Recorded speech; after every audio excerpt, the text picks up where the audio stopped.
ಸಮುದ್ರ ಮಂಥನ ಸಮಯದಲ್ಲಿ ಮಂದಾರ ಪರ್ವತ ಮೂಳುಗಳು ಪ್ರಾರಂಭಿಸಿತು. ಆಗ ದೇವದಾನವರ ನಡುವೆ ಭಯವನ್ನು ವಿನಾಶಗೊಳಿಸಲು ಮತ್ತು ಧರ್ಮವನ್ನು ರಕ್ಷಿಸಲು ಮತ್ತು ಲೋಕದ ಸಮತೋಲನವನ್ನು ಕಾಯಲು ನಾನು ಈ ಅವತಾರವನ್ನು ಧರಿಸಿದ್ದೇನೆ.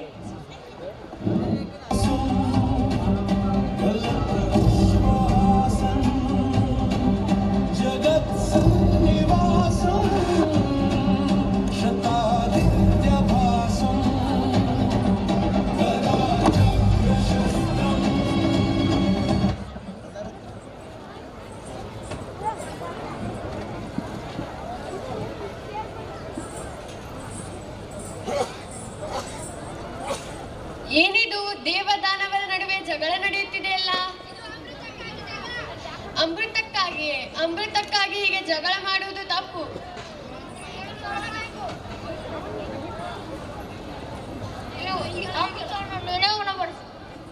ನೀವು ಹೇಳಿದಂತೆ ಆಗಲಿ.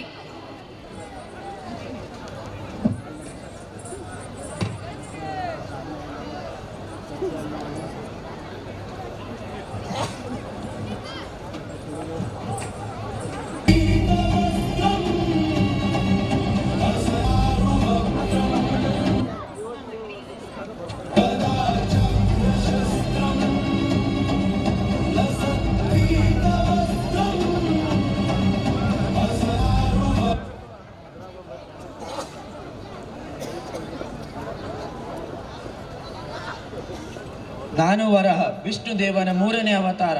ಭೂಮಿಯ ಮೇಲೆ ಅಧರ್ಮದ ನಾಶ ಮತ್ತು ಭೂಮಿ ಬೀಜವನ್ನು ರಕ್ಷಿಸಲು ನಾನು ಇಲ್ಲಿ ಜನ್ಮ ತಾಳಿದೆ.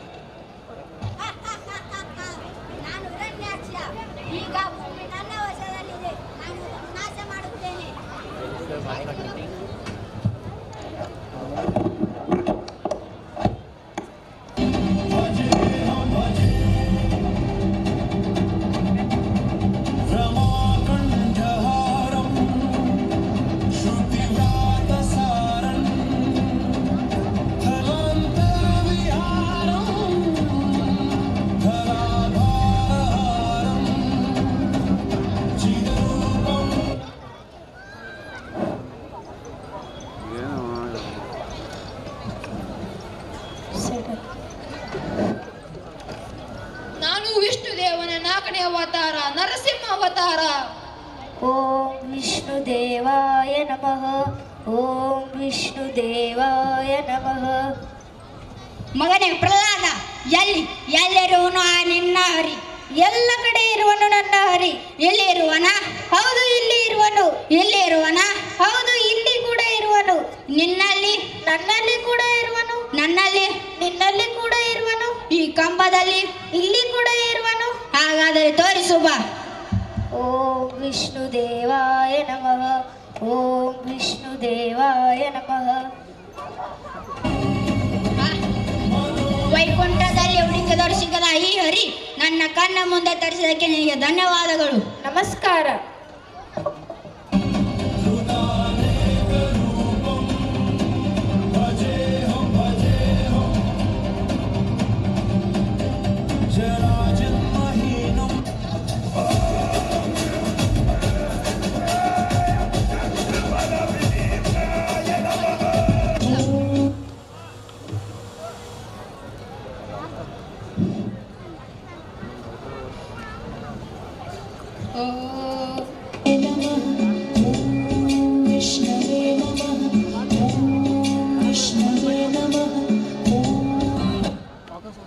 ಬಲಿ ಚಕ್ರವರ್ತಿ ಅವರಿಗೆ ನಮಸ್ಕಾರ. ನಮಸ್ಕಾರ. ನೀವು ಇಲ್ಲಿ ಬಂದ ಉದ್ದೇಶವೇನು? ನೀವು ಎಷ್ಟೊಂದು ಜನರಿಗೆ ದಾನ ಮಾಡುತ್ತೀರಿ, ನನಗೂ ಒಂದು ದಾನ ಮಾಡುತ್ತೀರಾ? ನಿನಗೆ ಏನು ಬೇಕು? 3 ಹೆಜ್ಜೆಗಳನ್ನು ಸ್ಥಳ ಬೇಕು. ತಥಾಸ್ತು. ಮೊದಲನೇ ಹೆಜ್ಜೆ ಭೂಮಿಯ ಮೇಲೆ ಇಟ್ಟೆ, 2ನೇ ಹೆಜ್ಜೆ ಆಕಾಶದ ಮೇಲೆ ಇಟ್ಟೆ, 3ನೇ ಹೆಜ್ಜೆ ಎಲ್ಲಿಡಲಿ? ನನ್ನ ತಲೆಯ ಮೇಲೆ ಇಡು. ತಥಾಸ್ತು. ಪಾತಾಳ ಲೋಕದ ರಾಜನಾಗಿರು.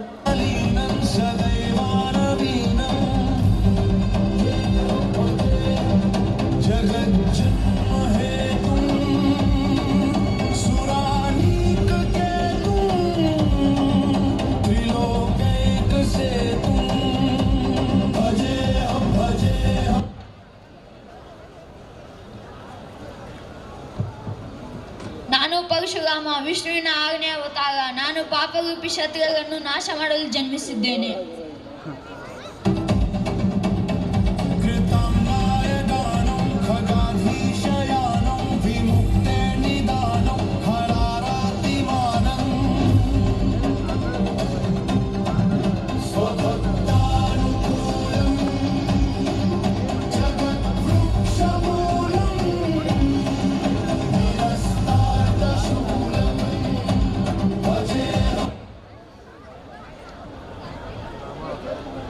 ನಾನು ರಾಮ, ವಿಷ್ಣುವಿನ 7ನೇ ಅವತಾರ. ನಾನು ಶಾಂತ ಪುರುಷ ಮತ್ತು ಮರ್ಯಾದಾ ಪುರುಷೋತ್ತಮ. ನನ್ನ ಮುಖ್ಯ ಉದ್ದೇಶವೇನೆಂದರೆ ಭೂಮಿಯ ಮೇಲೆ ಮನುಷ್ಯ ಮಾನವೀಯ ಗುಣಗಳ ಸೃಷ್ಟಿಗಾಗಿ ನಾನು ಅವತರಿಸಿದ್ದೇನೆ.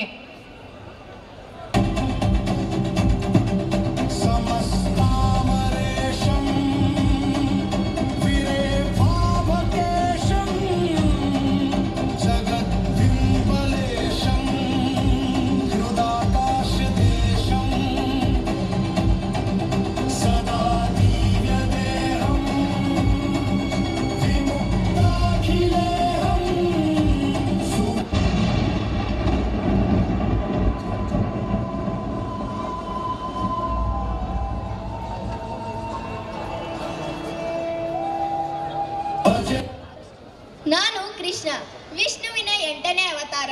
ಅನ್ಯಾಯದ ವಿರೋಧ ಮತ್ತು ನ್ಯಾಯದ ಮಾರ್ಗವನ್ನು ತೋರಿಸಲು ಹಾಗೂ ಮಾನವನ ಜೀವನದ ಕಷ್ಟಗಳನ್ನು ದೂರ ಮಾಡಲು ಅವತರಿಸಿದ್ದೇನೆ.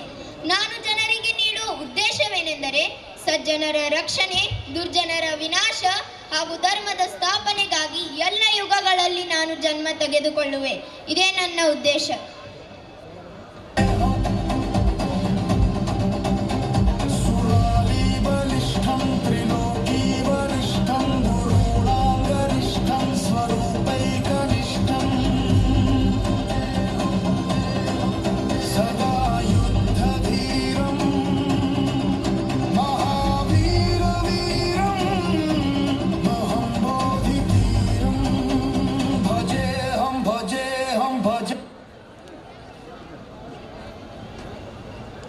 ನಾನು ಬುದ್ಧ, ವಿಷ್ಣುವಿನ 9ನೇ ಅವತಾರ. ನಾನು ಜ್ಞಾನ ಭಂಡಾರಿಯಾಗಿದ್ದು ಅಹಿಂಸೆಯನ್ನು ಪಾಲಿಸುತ್ತೇನೆ. ಜನರಿಗೆ ಅಹಿಂಸೆ ಮತ್ತು ಜ್ಞಾನದ ಮಾರ್ಗವನ್ನು ತೋರಿಸಲು ಈ ಬುದ್ಧ ಅವತಾರವು ಸಂಭವಿಸಿದೆ.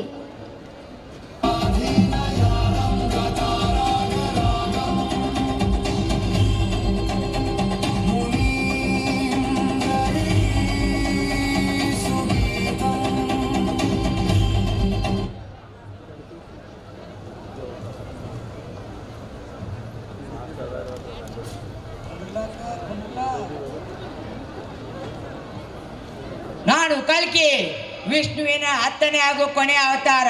ಭೂಮಿಯ ಮೇಲೆ ಪಾಪ ಮತ್ತು ಅಧರ್ಮ ತುಂಬಿದಾಗ ಭೂಮಿಯ ಸರ್ವನಾಶದ ಅಂಚಿನಲ್ಲಿ ನಾನು ಅವತರಿಸುತ್ತಿದ್ದೇನೆ.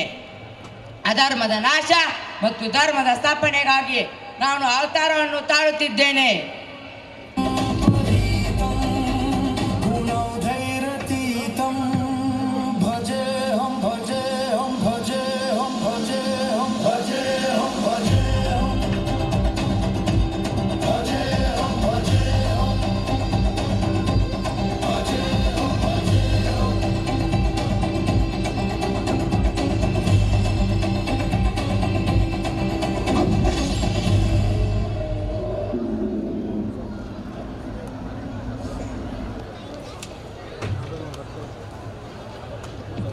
ಕೊನೆಯದಾಗಿ ಧರ್ಮದ ಮಾರ್ಗವೇ ಜೀವನದ ಬೆಳಕು. ನಮ್ಮ ಒಳ್ಳೆಯತನವೇ ಭಗವಂತನ ನಿಜವಾದ ಪೂಜೆ. ಅಧರ್ಮ ಹೆಚ್ಚಾದಾಗಲೆಲ್ಲ ಧರ್ಮವನ್ನು ಕಾಪಾಡಲು ಭಗವಂತನು ದಶಾವತಾರಗಳನ್ನು ಪಡೆದನು. ಇಂದು ನಾವು ಸತ್ಯ ಮತ್ತು ಧರ್ಮವನ್ನು ಅನುಸರಿಸಿದರೆ ನಾವೇ ಯುಗದ ನಿಜವಾದ ಧರ್ಮ ರಕ್ಷಕರು. ದಶಾವತಾರವು ವಿಷ್ಣುವಿನ ಧರ್ಮ ರಕ್ಷಣೆಯ ಸಂಕೇತವಾಗಿದೆ. ಪ್ರತಿಯೊಂದು ಅವತಾರವು ಅಧರ್ಮವನ್ನು ನಾಶ ಮಾಡಿ ಧರ್ಮವನ್ನು ಸ್ಥಾಪಿಸುವ ಉದ್ದೇಶವನ್ನು ಹೊತ್ತು ಬಂದಿದೆ. ಮತ್ಸ್ಯದಿಂದ ಕಲ್ಕಿವರೆಗಿನ ಅವತಾರಗಳು ಮನುಷ್ಯನ ಜೀವನಕ್ಕೆ ನೀತಿ, ಧರ್ಮ, ನ್ಯಾಯ ಮತ್ತು ಕರ್ತವ್ಯಗಳನ್ನು ಬೋಧಿಸುತ್ತವೆ. ಇಂದು ದಶಾವತಾರದ ಮೂಲಕ ದೇವರು ಸದಾ ಸತ್ಯದ ಪಕ್ಕದಲ್ಲಿದ್ದು ಸಮತೋಲಗಳನ್ನು ಆಯ್ದುಕೊಳ್ಳುತ್ತಾನೆ. ಧನ್ಯವಾದಗಳು. ಯದಾ ಯದಾ ಹಿ ಧರ್ಮಸ್ಯ ಗ್ಲಾನಿರ್ಭವತಿ ಭಾರತ ಅಭ್ಯುತ್ಥಾನಂ ಅಧರ್ಮಸ್ಯ